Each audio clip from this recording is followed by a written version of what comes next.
I might just hit it raw, hold on, that's on my element. I like dark skins, love a melanin. Hawk, question Louis Vuitton, when I'm stepping in. 30 bottles of the zoo till I'm sentiment.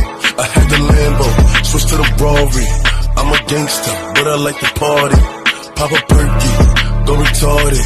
I'm a Brooklyn nigga, I'm cold-hearted. That's why I like the night, yeah, like Riri. Every time she see me, she wanna eat me. I feel like Justin Bieber, please believe me. I said, wow, I'm on the TV. I can't fuck with broke bitches, they be creepy. She be acting up, she always tryna leave me. What's good, YouTube? It's your boy MelloYTV here, back again once again. And today, we are playing Dragon Ball Xenoverse 2 random CPU battles. And today I'll be talking about some of my most memorable moments watching Dragon Ball Z growing up, and some parts of the story that I would have changed or like to see happen. But enough talking, let's jump right into this. Yes, the infamous Super Saiyan Blue versus Super Saiyan 4 debate. This has been going on since the form of the two was first shown back in 2015 during the Fukatsu no F movie. This debate continues the trend on canon forms versus non-canon forms, and which is stronger. Now, I don't think there really should be a debate here, since I feel like everyone should know that Blue is stronger than 4 in almost every aspect, although there are downsides to both forms. But honestly, I love both transformations, and I would one day like to see a fight between the two. I know within Super Dragon Ball Heroes, they have both Super Saiyan Blue Goku and Vegeta work with Super Saiyan 4 Goku and Vegeta. So that with that, we get to see the strength between both forms, but then again, that show is non-canon, so who really knows how strong a Super Saiyan 4 would be compared to a Super Saiyan Blue? Like, can you imagine the fight between Super Saiyan Blue Vegeta versus Super Saiyan 4 Goku? The brutality of that fight would be amazing. I can see it in my head now, Vegeta taunting Super Saiyan 4 Goku over not being able to achieve God Ki and having to rely on such an animalistic transformation, saying, "Look here, Kakarot, I've achieved something that you'll never get, the power of the gods," and Goku just saying, "Well, Vegeta, I got my transformation natural, I don't need the power of the gods," or something like that. But yeah, let's move on to the next random battle.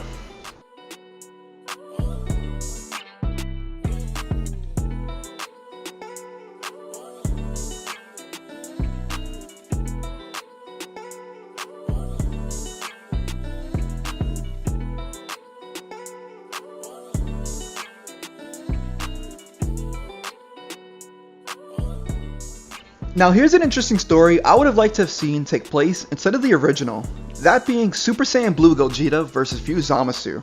If you've seen the Dragon Ball Super anime, then you know that within the Goku Black arc, we had Super Saiyan Blue Vegeta fight Zamasu, and that fight was stellar just to say the least. But one thing that's always crossed my mind was, why hasn't Goku ever tried teaching Vegeta the fusion technique? You would think between the years leading up to this arc that Goku would have brought it up at least just once, so that in case they ever needed to fuse came up again. I mean, it's not like Goku doesn't know the technique since he was the one who taught Goten and Trunks it, but knowing Vegeta, he probably wouldn't have listened to Goku because he did state in the Buu arc that after fusing into Vegeta the first time, he never wanted to fuse again, and even was reluctant to fuse back into Vegeta just to stop Zamasu. I just feel that Super Saiyan Blue Gogeta would have made an amazing addition to the Black storyline, and would have made it even better, and if they still wanted to use Vegeta, they could have used him for the Tournament of Power arc. You know, now that I say that, I kind of want to see Vegeta versus Kefla. Which Potara fusion is stronger, the brash Kefla or the original Potara fusion?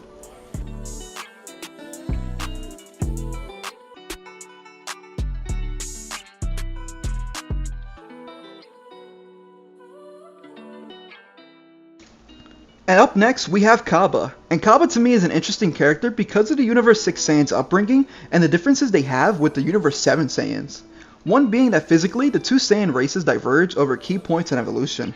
For example, the Universe 6 Saiyans evolved to not utilize their tail nor their Grade 8 form, while the Universe 7 Saiyans kept their tail, which itself is kind of a plot hole when you think about it, since Goten nor Trunks had their tails when they were born. But that's a conversation for a different time. But it doesn't end there, as their cultural upbringing is what differs the most. Universe 6 never saw its Saiyans become enslaved under Frieza, or have their race wiped out by a tyrant. Fighters like Kaba grew up on their home world planet Sadala, and tamed their desire to battle for good, rather than conquering planets unlike their Universe 7 counterparts. I would love to see Vegeta one day visit planet Sadala, and see what a thriving Saiyan race looks like, since he spent most of his days under the rule of another, and the Saiyans were wiped out when he was just a kid. Maybe with Vegeta visiting planet Sadala, he could teach more of the Saiyans there to become Super Saiyans, and teach them what Saiyan pride is, or Kappa can even teach him some of his Saiyan traditions. Also, it is speculated that since the Universe 6 Saiyans evolved to not have their tail, that they are stronger than the Universe 7 Saiyans, at least to some degree. I mean, honestly, I wouldn't mind seeing Caulifla turn Super Saiyan God and try to take on Goku, or even imagine seeing Super Saiyan God Kefla in action. That right there would just be amazing.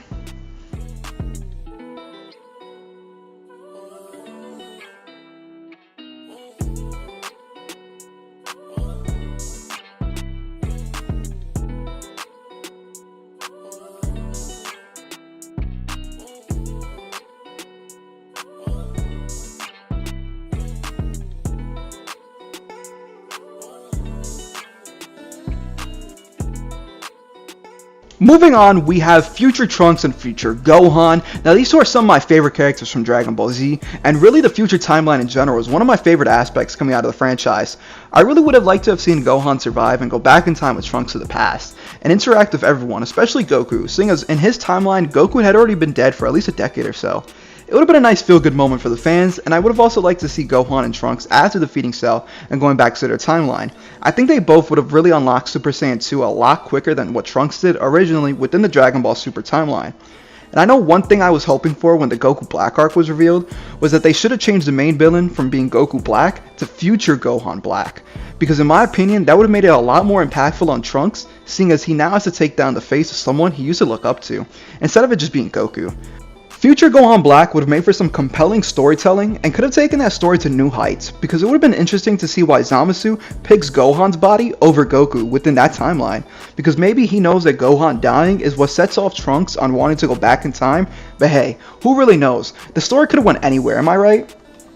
Also, with Gohan being my favorite character, I would have liked to have seen present day Gohan take on Future Gohan Black, but that's just a side note that I wanted to add on, so let's move on to the next topic.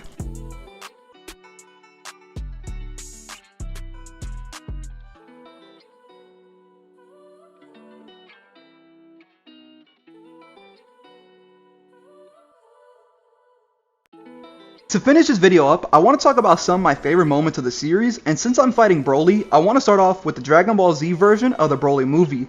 As a kid, it was one of my favorite of the Dragon Ball Z movies, because I loved Broly growing up. His raw strength and legendary Super Saiyan status always amazed me, especially since he was able to beat up everyone that stood in front of him. Sticking with the movies, another one of my favorite moments would have to be the scene in BoJack Unbound, where Gohan transforms into Super Saiyan 2 and goes berserk, wiping out all of BoJack's men, which itself is reminiscent of his fight with the Cell Juniors during the Cell games, which leads me into another scene that really meant a lot to me, which was the final Kamehameha duel between Super Saiyan 2 Teen Gohan and Super Perfect Cell.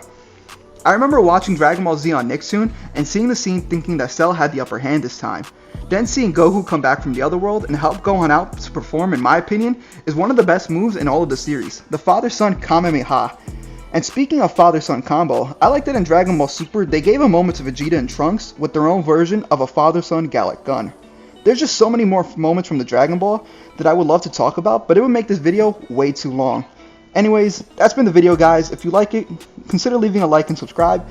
I've been MellowYTV, and I'll see you guys next week. Peace!